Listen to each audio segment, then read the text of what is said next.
আমরা চাই আমাদের জমি আপনারা ফেরত দেন। আমরা ডিগ্রি পেয়েছি, আমাদের রেকর্ড আছে, আমাদের দলিল আছে। উনি বলতেছে আমাদের কাছে কিছু নাই। তাহলে এগুলো কি সরকার কি দিছে আমাদেরকে? দিনাজপুর জজ কোর্ট আমাদেরকে দিছে, কি দিছে আমাদেরকে? আমাদের বাবার সম্পত্তি, আমার বাবা ক্রয় করেছে।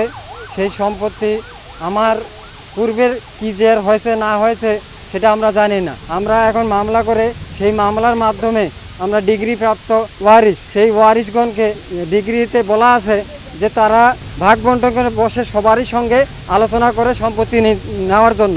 যে এখন ওই জিনিসটা করতেছে না উনারা।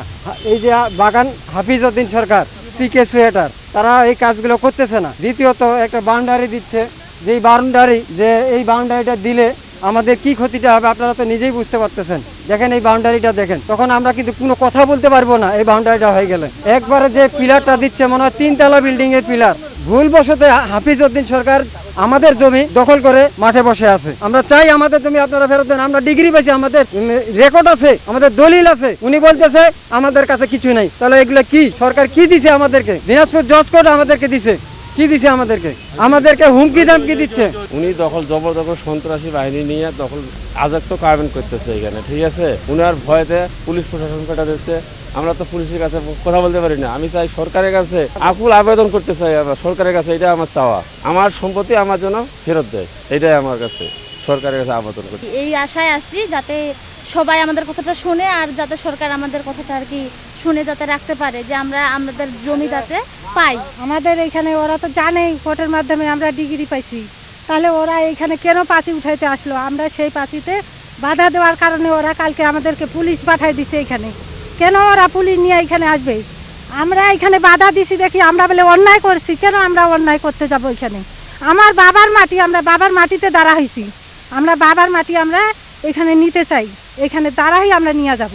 জায়গার ব্যাপারে একটু সমস্যার কারণে আমি যখন অবগত হই, আমি জানতে পারি 1956 সালে আলমগীর পিতা হল মৃত আসিরউদ্দিন, তিনি এই জায়গাটা ক্রয় করেন। তার পাশে জায়গা ছিল সিকে সোয়েটার্স হাফিজুর রহমান, সম্ভবত ওনার প্রকৃত বাড়ি পথে চিরির বন্দরে। তো তার পাশে জায়গা ছিল এবং তিনি বিভিন্ন সময় হুমকি ধুমকির মাধ্যম দিয়ে তাদের এই যে আলমগীর হোসেনের জায়গাটা দখল করবার চেষ্টা করে। এরা বাধা দেয়, আলমগীর হোসেন বা তার পরিবারের সদস্যরা বাধা যখন দিতে আসে নানানভাবে তাদেরকে হুমকি ধুমকি দেয়, এবং শুধু তাই না, তাদেরকে জীবনের হুমকি দিছে।